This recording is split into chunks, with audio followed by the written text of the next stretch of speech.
not really a dais, but we're thrilled to have you. How are you, Andrew? Thank you. Good to see you. Thank you so much. Indra was with us about 5 years ago when we first started doing this conference. So we're thrilled to have you back. As we began every conversation this morning, we have asked about the election. I know that you were a supporter of Hillary Clinton. How did you feel on Wednesday morning? Do you have a box of tissues here? I tell you, first of all, I want to congratulate President-elect Donald Trump because the election is over. I think we should mourn for those of us who supported the other side, but we have to come together and life has to go on. What did I do yesterday? First of all, I had to answer a lot of questions from my daughters, from our employees. They were all in mourning. Our employees are all crying. And the question that they're asking, especially those who are not white, are we safe? Women are asking, are we safe? LGBT people are asking, are we safe? I never thought I'd have had to answer those questions. So I think that the first thing that we all have to do is to assure everybody in the United States that they're safe. Nothing has changed because of this election. What we heard was election talk, that we will all come together and unify the country. So the process of democracy happened. We just have to let life go on, Andrew. I don't know if you remember this, but a couple years back, we had a conversation, and you told me a story about your mother and your sister, where you would sit at a table when you were a child at dinner, and she would ask you to pretend as if you were the president of the United States. Or India. Or India. And to give a speech. You would give a speech, and your sister would give a speech, and then your mother would vote. Yep, every night. Every night it was a different character. Yeah. If you had to give that speech now, what would you say? Post the elections or before the elections? You could do both. That's a much different conversation that you and I should be having, Andrew, because a lot of what should have been said during the elections, I don't think was said, because I think we let the politics trump the issues. Pardon the pun. I think that's what happened. And I think the real issues that face us as a country were never talked about. The reason being that if the real issues were put on the table, we would have had to engage on a serious discussion. I don't think we're ready for serious discussions because the real issues don't lend themselves to 14 characters. The real issues don't lend themselves to sound bites on television. And I think at some point we're going to have to pick up the big issues of technological unemployment, global trade, immigration, all of which needs reform, and have serious conversations about that. Who's going to call for this dialogue? Who's going to participate in the dialogue? And then what are we going to do about the dialogue are all big questions. I don't know how we can have it in short, bursts of sound bites. I just don't. It would be counterproductive to do it in sound bites. You are a global company. Almost 50% of your business is outside the United States. What do you think the implications are when it comes to trade and some of the rhetoric that we've heard? I know it's early. Our company is local in every country. So we do very little cross-border movement. So anything you talk about trade and protectionism is not really going to hurt us. However, I will tell you one thing. Because we fly the American flag, because we're domiciled in the United States, we are a beneficiary or a victim of America's foreign policy and position in the world. And therefore, wherever we go, the first thing they talk to us is about the United States. What I worry about is that there might be discrimination against American companies overseas if there is protectionism in the United States. And I'm sincerely hoping, based on the talk we heard from our president-elect the day after the election, that what we heard before the election and what we're really going to see in action are quite different, and that it's much more measured, it's more sensitive to the trade deals we have already, and that we want to build this country the right way going forward, not necessarily retreat into isolationism or whatever. And let me finally ask you politically about the brand. Donald Trump has used some coarse language. I don't know if he would be a spokesman for Pepsi. He was in a Diet Pepsi ad, by the way. I went back and found it on YouTube, 1988, for a Mike Tyson ad. Good combination.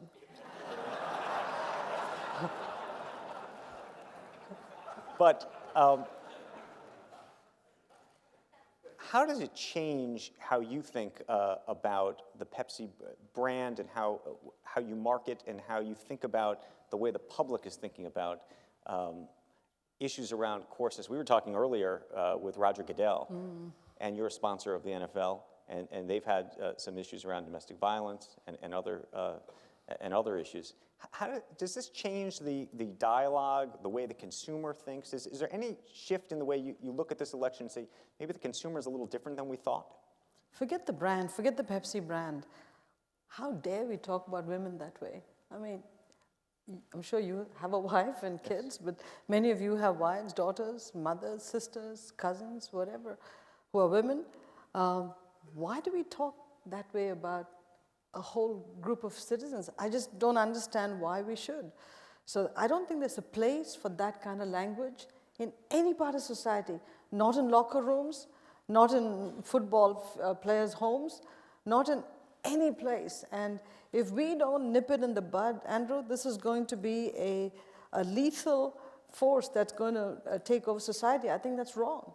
So I hope in every forum we talk about the fact that, you know, locker room conversation about women is absolutely intolerable. That kind of locker room conversation. It's just got to stop. Let me also. Yeah. Let me also ask you directly about Pepsi and the implications for Pepsi. You announced a remarkable new agenda, a sustainability agenda called the 2025 Sustainability Agenda. And as part of that, you talk about water efficiency. You talk about your carbon footprint. There are a number of health initiatives. Dare I say, these are on the other side of where Donald Trump is. But we didn't do it for him. We don't announce a strategy based on the President of the United States. We announce our strategy based on what we think is required for the long-term success of the company. So let me be crystal clear what we announced and why it's critically important. We stay the course. And more important, Andrew, why I think on CNBC I'd love to get your support. Let me talk about it. PepsiCo said we're going to redouble our efforts on delivering performance with purpose. What is that? We want to deliver great financials. But how we deliver the financials, we want to continue the journey that we started on a decade ago. And the journey was, let's take our portfolio, which was tending more towards indulgent products. When you just heard Mark talk about environmental and lifestyle factors, lifestyles have changed. So what if we transformed our portfolio to more healthy products? What if we use less water, recycled plastic that comes out of our operations? Because if we did that, societies give us a license to operate there, and we save money. And then third, how about if we treated our employees very well and made sure in the communities in which they live in and operate, we are good citizens of the community. It's very basic stuff which said, we're going to make money a different way, not spend the money we make.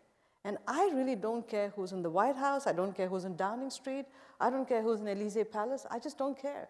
This is PepsiCo's strategy, which has to transcend political issues. This is how I think a company ought to be operating going forward. What does Pepsi look like 5 or 10? PepsiCo. PepsiCo. What does PepsiCo look like 5 or 10 years from now? Carbonated drinks are about 25% of the business today. Slightly less than that, yeah. Slightly less. Profits, though, Frito-Lay is still a big piece of that. What does the portfolio look like, and how do you manage for the long term while also, frankly, managing for the short term? So our goals that we announced for 2025 actually talks about exactly what the portfolio will look like. I think I hope it's not 2025 and earlier, 2/3 of our portfolio would be tending towards the healthier, permissible products, both in beverages and snacks. And let me talk a bit about Frito-Lay. I know that on Squawk Box, Joe always makes fun of the toes that we have, Cheetos, Doritos, Fritos, Tostitos, great tasting products. But I got to tell you, those products, low salt, low fat, and if you look at the package, there's only 2 or 3 ingredients in it. If you look at a bag of Lay's, there's potato, oil, heart-healthy oil, and a pinch of salt. And the greatest thing about a bag of Lay's, a single-serve bag of Lay's, it is less salt than a slice of bread. So it's okay, have it, you know. I'm not suggesting you have it for breakfast, lunch, dinner, and every meal in between. But have a snack, enjoy yourself. And if you want to have a snack, Lay's, Doritos are pretty damn good snacks. So what we're doing is taking our portfolio, making them more permissible, okay? Just making them more permissible, and then dialing up our Quaker Oats and our Tropicana and our Naked Juice so that if you need to buy a healthy product, buy PepsiCo's products because they taste good and they're affordably priced. And they're ubiquitously available. Because we never want you to make a choice between health and taste, health and availability, and health and price. We don't think we should have you make that choice. So how should we think about soda? One of the things that did happen this election season where there are a number of municipalities and elsewhere that put on the ballot a soda tax. So, you know, soda taxes are there to balance budgets. It's got nothing to do with public health issues. If you look across every one of the jurisdictions, everybody had a budget problem. And everywhere you see taxes coming in, it's because of budget issues. But let me put the budget issues aside. Let me talk about soda. Andrew, I want to tell you something. I did not invent soda. Soda was not invented in my lifetime in PepsiCo. Your ancestors invented soda, okay? And then it was exported to the rest of the world. And guess what? I'm here as an immigrant making it healthier, okay? So I want to actually feel good about what I'm doing with the soda business, all right? Let me tell you about soda. It's a great product. What it has is bubbles, caffeine, and sugar. Everybody loves the bubbles. Everybody loves caffeine. It's the sugar, all right? So 10 years ago, it was, give me artificial sweeteners, we're fine. Now it is, I'm not sure we like artificial sweeteners. Overnight, you can't take away the sugar because the consumer says, I love the sugar, why did you take it away? So the consumer's schizophrenic. So what we've been doing is stepping the consumer down. You know, started with, 150 calorie Pepsi, starts to come down to 100 calories, comes down to 70. We have to get you used to the new taste. Because if we quickly went from 150 calories to 50 calories, right, you wouldn't buy it. So we have to retrain your palate because for years, your genetic makeup loved sugar. So we are retraining the consumers around the world to step down their levels of sugar. That's what we've been doing. How should Washington think about this? And I will tell you there are headlines, including in the New York Times, which have shown that while you have been very supportive of all sorts of research on health, at the same time, PepsiCo and Coca-Cola and others have paid for lobbying efforts and other things that have been helpful, frankly, to the industry. We have to. I mean, what's wrong with that? That's all about capitalism and democracy, that you pay for lobbying efforts. That's why I have all the lobbyists sitting there. What are we lobbying for? No discriminatory taxes, no regressive taxes. If you have a real public health issue on obesity, let us take it on as a national issue and address it. Let me give you some simple statistics. Over the last 15 years, consumption of full sugar drinks has come down substantially. Substantially. Have obesity levels changed? People still go to restaurants and eat 1,000 calorie appetizers, 3,000 calorie main courses, and you're taxing 140 calorie Pepsi? What is wrong with us, Andrew? My suggestion is, if this is a public health issue, let's talk about holistically. Let's talk about it holistically. Let's talk about what has to be taxed on or education of consumers to change their lifestyles so that they actually eat and drink differently. Talk about portion size in food. Talk about calories out. Let's approach it holistically. You think a tax is going to help, really? I don't think so. I'm just asking the question. And you know what? I'm just having the discussion with you. Let me ask you this. Before he passed away, you spent some time with Steve Jobs. Yep. And I was hoping you could share with us a little bit of what that conversation was like and its impact on the way you managed the organization. You know, he was very, very gracious to agree to see me when I first became CEO. I didn't know him, but I knew somebody who knew him, and he said, come on down to the Apple offices, and I went by to see him, and he said he'd give me a half hour and give me a couple of hours. And he taught me a lot in those 2 hours. First, we talked about our mutual love for vegetarianism, because I'm a vegetarian, he was a vegetarian. But once we crossed those basic introductory topics, he asked me what I was interested in making a mark on in PepsiCo, which included things like design, transforming the portfolio. And this is what he said to me: if design is important to you, it has to report to you, because it's a new skill you have to build in the company. If you don't show CEO support for that function, don't even get started on the journey. The other thing he told me, which was unusual for me, because it was just not in my personality to do that, he said, if you really feel strongly about something and you don't like something people are doing, throw a temper tantrum. Throw things around, because people have got to know that you feel strongly about it.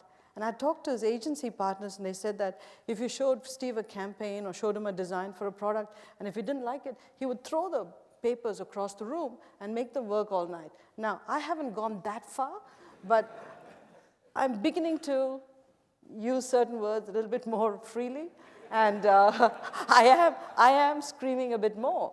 When I say screaming, pounding the table and saying, this is a piece of something, go redo it, which, was really not the way I was, but it is effective, right, because it shows the passion that I have for what I'm doing. He also went through some of my products and told me where I shouldn't change the look and where I should change the look. He'd done the homework. And the last thing, he had a very radically different perspective. He said, reduce the sugar massively in your sodas. I said, Steve, nobody will drink this stuff. He said, he was idealistic. He said, just tell your shareholders they're going to have to wait.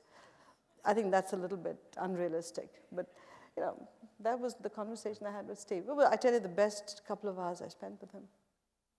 Let me ask you about, we talk about managing for the long term. And one of the things you have done successfully is that, in a remarkable way. And I know you get asked about activists all the time, and you've successfully transformed your company almost as if you've turned yourself into an activist at the company. We're going to have Bill Ackman here this afternoon.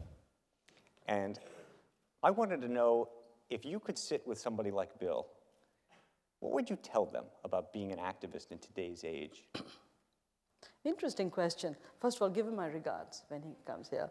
There are 4 or 5 things I would tell an activist. First, I'd say to them that companies don't run on spreadsheets. Activists have never run a company. What do they have? They have a bunch of young people who sit there with spreadsheets, and they rack and stack all the companies in the industry, and they say, R&D spending is not in the benchmark. A&M spending is not in the benchmark. G&A costs are too high. And if we change these, never increase A&M and R&D, but just cut G&A, there's $5 billion of value. That's one. Second, they'll say, let's slice and dice this company every which way, and let's, on paper, combine it with a bunch of other companies. Forget the banker fees and the lawyer fees.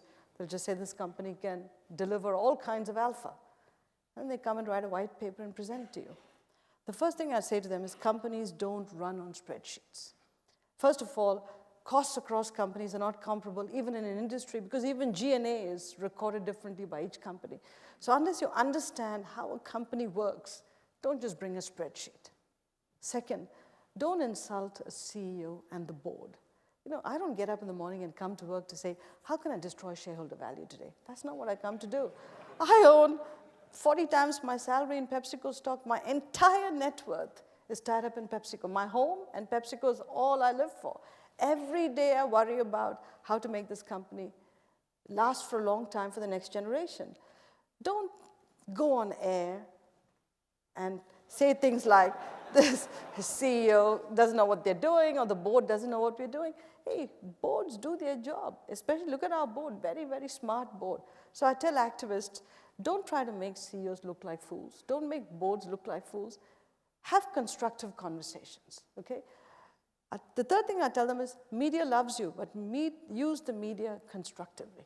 Because you guys who are activists get more media time than our CEOs. So use it constructively, because shaming CEOs doesn't help. The last thing I tell them is that don't forget that all of these actions you're proposing, while we do all of those things, if we believe what you're doing or what you're suggesting, we still have to deliver the numbers while we do all the stuff you ask us to do. And I'll take PepsiCo as an example. A well-meaning activist suggested that we break the company up into 2, then we go make another $80 billion acquisition. Just think through it. Breaking up PepsiCo would probably take 4 years to do, to unravel every operating structure in the company, the IT systems, the tax structures. The effort of the entire company has to go towards that. While we're doing that, we make an offer for $80 billion for another company, which he owns. And then we have to go through the entire antitrust process to buy that company. Then we have to integrate it. That's another 4 simultaneous years. Where do we have the people to do all that? And while we're doing all that, we still have to deliver the quarterly numbers and the productivity programs that we have. How is it humanly possible?